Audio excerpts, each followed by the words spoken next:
2014 के अंदर प्रीलिम्स में जो क्वेश्चन आए थे, ज्योग्राफी की बात करेंगे, टोटल 15 क्वेश्चन आए थे और 15 में से मैं बोलूँ तो यहाँ पे 15 में से 7 से 8 क्वेश्चन जैसे जो कि पूरे फैक्चुअल थे, मतलब पता है तो सही होगा वरना नहीं होगा, और 4-5 क्वेश्चन ऐसे जिसको एलिमिनेशन से कर सकते हो, और बाकी बहुत कम क्वेश्चन ऐसे थे जो कि कॉन्सेप्चुअल थे एज़ कम्पेयर टू 2015, जहाँ पे बहुत सारे क्वेश्चन कैसे आए थे, बहुत सारे क्वेश्चन ऐसे आए थे जो कि कॉन्सेप्चुअल थे। बट 2014 में जो ट्रेंड था वो बहुत अलग था। देखते हैं क्या था ट्रेंड।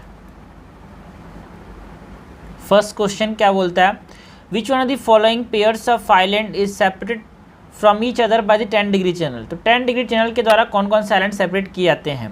तो अपने को ये पता होना चाहिए कि जो अंडमान एंड निकोबार आइलैंड है, ठीक है ना, जो Andaman and Nicobar group of island है, ठीक है, that are separated by 10 degree channels. Okay, और 9 डिग्री चैनल जो है, क्योंकि ये लॉन्गिट्यूड है, ये जो 10 डिग्री 9 डिग्री क्या, this are all longitudes, sorry this are all latitudes. Okay, तो यहाँ पे ये लैटिट्यूड, सपोज यहाँ पे ग्लोब हो गया तो यहाँ पे ऐसे ऐसे ही चलते हैं तो उसको बोलते हैं लैटिट्यूड्स। तो यहाँ पे अंडमान एंड निकोबार के बीच में क्या है, अंडमान एंड निकोबार के बीच में 10 डिग्री चैनल है। मिनी कोई जो कि पार्ट किसका है, लक्षद्वीप का नहीं बोलेंगे, बट मिनी कोई अगर आपको बोला तो मिनी कोई और लक्षद्वीप के बीच में क्या है, 10 डिग्री चैनल, 9 डिग्री चैनल और 8 degree channel between the mini कोई एंड मालदीव्स। तो ये चीज़ें याद होनी चाहिए। तो यहाँ पे हमसे पूछा 10 डिग्री चैनल के बारे में। तो 10 degree channel it is present between Andaman and Nicobar. Second question, consider the following pairs. कुछ प्रोग्राम्स दिए हैं और हमने को क्या करना है, उसको रिलेट करना है कौन कौन से मिनिस्ट्रीज़ के द्वारा ये लॉन्च किया गया था। ठीक है, सबसे पहले क्या बोला गया है, सबसे पहले बोला गया है drought prone area programme. Drought prone area programme को किसने लॉन्च किया था, मिनिस्ट्री ऑफ एग्रीकल्चर ने लॉन्च किया था क्या, no, it is launch by the ministry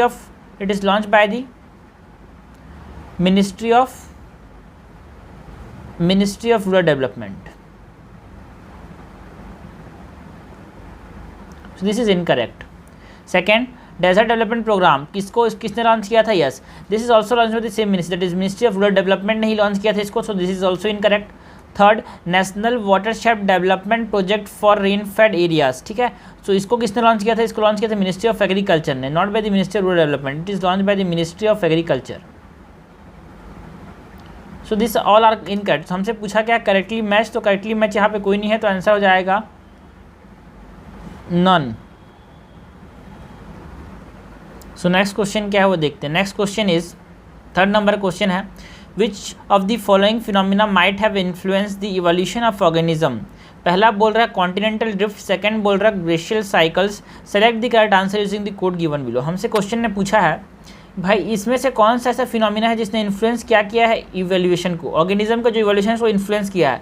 तो जो कॉन्टिनेंटल ड्रिफ्ट है, जो कॉन्टिनेंट एक दूसरे से दूर जाते गए, तो इसने भी तो जो ऑर्गेनिज्म है उसके इवोल्यूशन कंट्रीब्यूट किया, बिकॉज जो ऑर्गेनिज्म जो पहले अंटार्कटिका में थे, अब वो जो कॉन्टिनेंटल ड्रिफ्ट होने के बाद इंडिया के अंदर, जो हम अगर इंडिया की बात करें तो इंडिया जो था अंटार्कटिका का पार्ट था, जब कॉन्टिनेंटल ड्रिफ्ट हुआ तो ये इक्वेटर की तरफ मूव करने लगा, तो जो ऑर्गेनिज्म थे वो उस हिसाब से इवॉल्व होने लगे। So yes, continental drift play an important role in the evolution of organism. And second is glacial cycles, जो ग्लेशियल स्ट्राइएशंस अपने को देखने को मिलते हैं किसके अंदर, पेनिनसुलर इंडिया के अंदर, वो हमको बताते हैं कि हाँ इवोल्यूशन में ग्लेशियल साइकिल्स ने भी इंपॉर्टेंट रोल प्ले किया था, कैसे फ्रीजिंग फिर मेल्टिंग, फिर मेल्टिंग से जो ऑर्गेनिज्म थे वो इवॉल्व हुए थे। So this is also important in case of influencing the organism. So the answer is correct पूछा है ना हमसे, so answer is both the continental drift and the glacial cycle play an important role, okay, in influencing the organism. Fourth number question है, consider the following pairs. हमको कुछ क्या दिए हैं, कुछ रीजन्स दिए हैं जो कि न्यूज़ के अंदर थे 2014 के अंदर, ठीक है। हमसे पूछा है कौन कौन से कंट्रीज़ में ये हैं। तो देखो ये फैक्चुअल मैंने बोला ना, तो यहाँ पे मैक्सिमम क्वेश्चन आपको समझ आना चाहिए कि ज्योग्राफी जो है ना, वहाँ पे जो ज्योग्राफिकल टर्म्स है, ट्रिब्यूटरीज होते हैं, लोकेशन बेस्ड क्वेश्चन होते हैं, वो जो ऐसे क्वेश्चन होते हैं जो कि करंट अफेयर्स से आते हैं। सो पहला यहाँ पे रीजन दिया है चेचियाना, ओके, चेचनिया जो रीजन है that is in Russian federation, yes, Chechnya is in Russian federation, so this is correct. Darfur कहाँ पे है, Darfur is in Sudan, okay, so this is incorrect. Third, Swat valley कहाँ है, अफगानिस्तान के अंदर, सो अफगानिस्तान के अंदर ही है। हमसे करेक्टली मैच पूछा है, करेक्टली मैच है A, that is one only. Next question number 5, with reference to Changpa community of India consider the following statements. हमको बात किसी करनी है, अपने को बात करनी है चांगपा कम्युनिटी की। So first statement is they live mainly in the state of Uttarakhand. No, Changpa communities live in Ladakh region. Okay, so first is incorrect. अगर फर्स्ट इनकरेक्ट तो हमने एलिमिनेट कर दिया ए को और डी को. ए और डी तो आंसर होगा ही नहीं होगा. बी और सी में देखते हैं, दोनों में 3 कॉमन, मतलब 3 सही होगा. Okay, they are kept in the categories of scheduled tribes. Yes, हमसे कैट पूछा है. Second, they rear the pashmina goat that yield fine wool. Yes, it is correct है ना. ये पश्मीना गोट जो है उसको रेयर करते हैं जिससे फाइन वूल मिलता है. So second is correct. तो the answer is B, that is both 2 and 3 are correct. हमसे करेक्ट पूछा गया. नेक्स्ट क्वेश्चन 6 नंबर का, which of the following have coral reefs. हमसे कुछ ऑप्शंस दिए हैं, 4 ऑप्शन दिए हैं. उसमें से हमको बताना है कि कहाँ पे कोरल रीफ्स हैं. First Andaman and Nicobar, second gulf of Kutch, third gulf of Mannar, fourth Sundarbans. Select the correct answer using the code given below. क्या अंडमान एंड निकोबार में कोरल रीफ्स हैं? बिल्कुल हैं. गल्फ ऑफ कच्छ में है? बिल्कुल है. गल्फ ऑफ मन्नार में है? बिल्कुल है. सुंदरबंस में है? नहीं है, क्योंकि जो कोरल रीफ्स हैं वहाँ वो तभी बनते हैं जहाँ पे क्लियर वाटर हो. बट सुंदरबन वाले रीजन में क्या है, ब्रह्मपुत्र और गंगा आपस में आके जब पानी से मिलते हैं तो यहाँ पे मडी वाटर का फॉर्मेशन होता है. मड वाटर में क्या होते हैं, कोरल रीफ्स का ग्रोथ नहीं होता. ओके, सो यहाँ पे हमसे करेक्ट पूछा है. करेक्ट हो जाएगा A, that is 1, 2 and 3. Question number 7, in India the problems of soil erosion is associated with which of the following. ठीक है, सॉइल इरोजन का जो प्रॉब्लम है वो किसके साथ एसोसिएटेड है, हमसे ये पूछा है. क्या टेरिस फार्मिंग से सॉइल इरोजन होता है? नहीं होता है भाई. टेरिस फार्मिंग तो एक तरह से क्या है, एक तरह से सॉइल इरोजन को बचाने का तरीका है. सो जो कि चाइना वाला, जो साउदर्न चाइना वाला रीजन है वहाँ पे बहुत इसको इंप्लीमेंट करते हैं, जिससे क्या करते हैं, बहुत ज़्यादा ग्रो करते हैं. So it is a way to prevent soil erosion, not a problem that leads to soil erosion. So first is incorrect. Second, deforestation, हाँ बिल्कुल सही है. डिफॉरेस्टेशन एक ऐसा प्रॉब्लम है जिससे क्या होता है, सॉइल इरोजन होता है. So second can be the answer. Third, tropical climate. नहीं, ट्रॉपिकल क्लाइमेट से कोई लेना देना नहीं है सॉइल इरोजन का यार. ट्रॉपिकल क्लाइमेट मतलब हम लोग बोलते हैं जहाँ पे कन्वेक्शन होता है, बारिश होती है ना. ट्रॉपिकल क्लाइमेट से सॉइल इरोजन का कोई लेना देना नहीं है. हमसे कैट पूछा है. Cat is B, that is 2 only, that is deforestation is related to the problem of soil erosion. Okay, moving to the next question. 8 number question है, the seasonal reversal of wind is the typical characteristic of. यार बच्चे को पता है monsoon word का मतलब क्या होता है यार. मानसून वर्ड का मतलब क्या होता है, मानसून वर्ड का मतलब होता है seasonal reversal of wind. Simple सी बात है, मानसून क्लाइमेट हो जाएगा. जो इक्वेटोरियल क्लाइमेट, वहाँ पे हम लोग बात करते हैं कन्वेक्शन करंट की वजह से क्या होता है, क्लाउड्स का फॉर्मेशन होता है, फिर उससे 4 बजे के आसपास बारिश होती है. So it is not related to reversal of wind. ठीक है, रिवर्सल ऑफ इंडिया जब हम इंडिया में देखते हैं, यहाँ पे मानसून के समय एक आता है, एक समय जाता है, इसकी बात करते हैं. सो दिस इज़ व्हाट हम लोग बोलते हैं monsoon. So the answer is what C. Simple सा क्वेश्चन था, फैक्चुअल क्वेश्चन है ना. तो 14 में आए थे फैक्चुअल क्वेश्चन, याद रखना.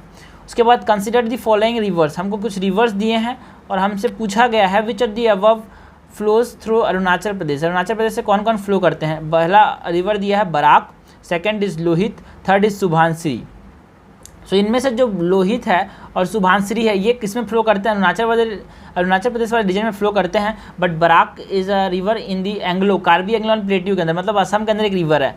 यहाँ पे ये जो लोहित और सुभानश्री है, they are the tributaries of, they are important tributaries of Brahmaputra.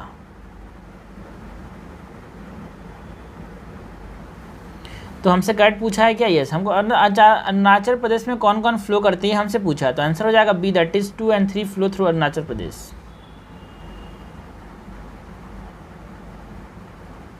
Question number 10, consider the following pairs. कुछ वेटलैंड्स दिए हैं और इस वेटलैंड्स में कन्फ्लुएंस किसका होता है ये हमसे पूछा गया. इस वेटलैंड्स में कन्फ्लुएंस किसके होते हैं ये हमसे पूछा गया. पहला क्या बोल रहा है, हरिका वेटलैंड. यहाँ पे कन्फ्लुएंस होता है ब्यास एंड सतलज का. बिल्कुल सही है. हरिका रिवर जो है वो हरियाणा के अंदर, यहाँ पे ब्यास और सतलज का क्या होता है, कन्फ्लुएंस होता है. सेकंड, केवलादेव घाना नेशनल पार्क. ठीक है, यहाँ पे कन्फ्लुएंस बानस एंड चंबल का बोल रहे. नो, यहाँ पे कन्फ्लुएंस जो है वो किसका होता है, बनगंगा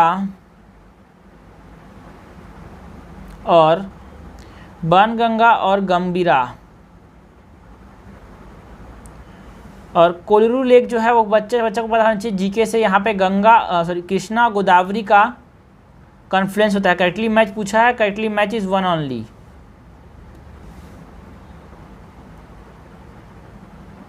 क्वेश्चन नंबर 11 है कंसिडर द फॉलोइंग पेयर्स, कुछ हिल्स दिए हैं और कौन से रीजन में पाया जाता है ये हमसे पूछा। मतलब एक तरह से क्या है, ये फैक्चुअल क्वेश्चन है। तो यहाँ पे जो ट्रेंड है आपको समझ आना चाहिए कि यहाँ ट्रिब्यूटरीज के बारे में क्वेश्चन आ रहा है, या लोकेशन के बारे में क्वेश्चन आ रहा है, या जहाँ जहाँ पे इंपॉर्टेंट कंट्रीज है जो कि न्यूज़ के अंदर से वहाँ से इंपॉर्टेंट क्वेश्चन आ रहा है। तो इसको समझना, ट्रेंड जो है ज्योग्राफी में दो चीज़ होती है, या फिर क्वेश्चन इतना टफ आएगा कोई सॉल्व नहीं कर पाएगा, फिर इतना आसान आएगा कि सब सॉल्व कर लेंगे।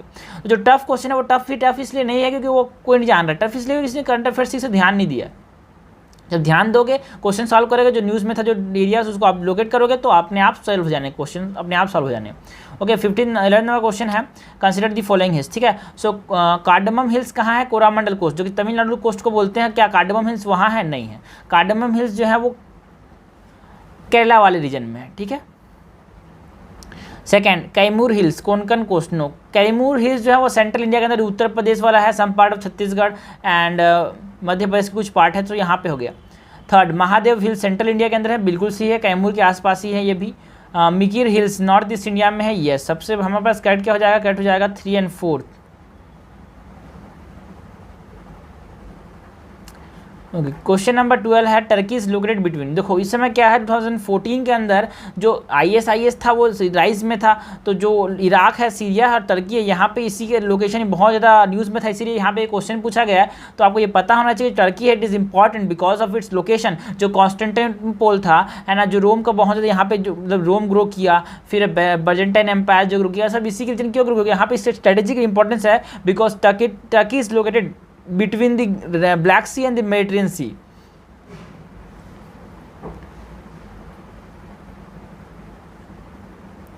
ये है टर्की और ये लोकेटेड है यहाँ पे, ओके, मेडिटेरियन सी और ब्लैक सी के बीच में।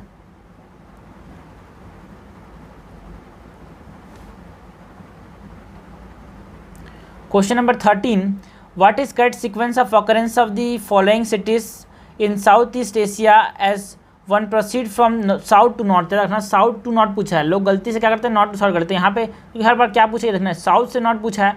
सबसे ज़्यादा इक्वेटर, सपोज ये इक्वेटर है तो इक्वेटर के सबसे नीचे में क्या होगा? यहाँ पे सिंगापुर,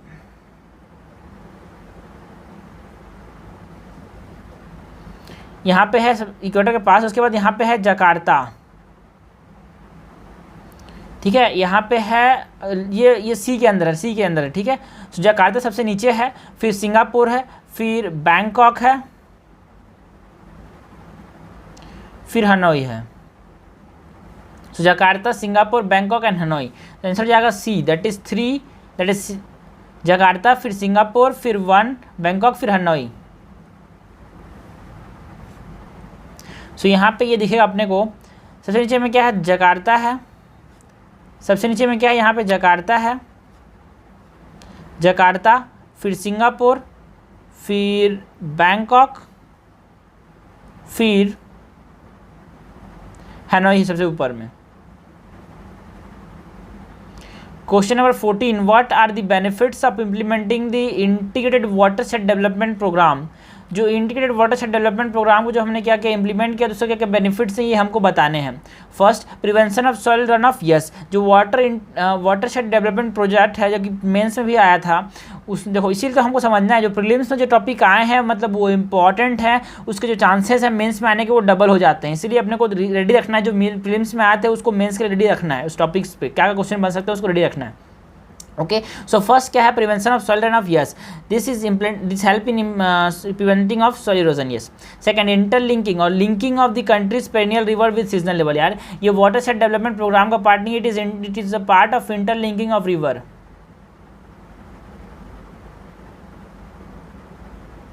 सो सेकंड को जब हम एलिमिनेट कर देते हैं, यहाँ पे आंसर क्या बचा? सी, दैट इज 1, 3, 4। सो आपको ये समझ आना चाहिए कि हर क्वेश्चन जो है वो आपको सॉल्व करने के लिए हर चीज़ उसके बारे में पता हो जरूरी नहीं है। आप यहाँ पे एलिमिनेशन का इस्तेमाल करो, ठीक है।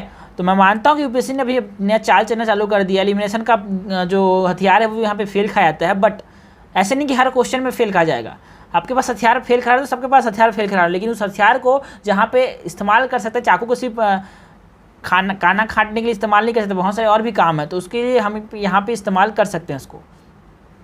ओके, उसके बाद क्वेश्चन नंबर 15 है, कुछ रीजन्स दिए हैं और इसको किस लिए जाना जाता है इसके बारे में। तो ये पूरा फैक्चुअल है, पूरा फैक्चुअल है भाई, पूरा का पूरा, ठीक है। तो आपको यहाँ पे जो ज्योग्राफी की अंडरस्टैंडिंग है यहाँ पे उसकी बात कर सकते हो। तो अगर आपको पता हो कि हाँ सोयाबीन, देखो इसको एलिमिनेशन कैसे करेंगे, आपको अगर पता हो सोयाबीन कहाँ पे ज़्यादा ग्रो करते हैं, सोयाबीन महाराष्ट्र और मध्य प्रदेश, महाराष्ट्र कर्नाटक मध्य प्रदेश वाले रीजन में ज़्यादा ग्रो करता है। तो कोरामंडल कोस्ट तमिलनाडु वाला कोस्ट है, तो मैंने थर्ड को एलिमिनेट कर दिया। जैसे मैं थर्ड को एलिमिनेट किया तो हमारे पास देखो बी और सी एलिमिनेट हो गए, ठीक है। और अपने पास आंसर बचा ए या डी। तो अगर आपको पता हो कि मैंगो कहाँ पे ग्रो करते हैं, मैंगो ग्रो करते हैं सबसे इंडिया में, और इंडिया में भी कहाँ पे जो साउथ इंडिया वाला पार्ट है, वेस्ट बंगाल वाला पार्ट है वहाँ पे। अगर आपको पता हो कि मेवात कहाँ है, तो आप यहाँ पे, मैं बोलता हूँ टफ क्वेश्चन है, बट आपको पता हो कि मेवात कहाँ है, मेवात इज इन हरियाणा, तो हरियाणा में बोलते हैं आम ग्रो करते नहीं है। सो यहाँ पे अगर सेकंड भी इनकरेक्ट हो जाएगा, जब सेकंड भी इनकरेक्ट हो जाएगा तो यहाँ पे आंसर क्या बचा, नॉन। ओके। और किन्नूर जो है, किन्नूर उत्तराखंड के अंदर है। अरकानट मतलब होता है सुपारी। सुपारी जो है सबसे तक ग्रो कहाँ किया जाता है, सबसे तक ग्रो किया जाता है कर्नाटका के अंदर। सो यहाँ पे किन्नूर तो होगा ही नहीं होगा। उत्तराखंड जो ठंडी जगह है, ठंडी जगह में हमारे पास क्या नहीं ग्रो होते हैं यहाँ पे, सुपारी, that is arecanuts can not be grown in this region. तो यहाँ पे this is also incorrect, this is also incorrect, this is also incorrect. हमसे करेक्ट पूछा, it is neither one not two, all are incorrect.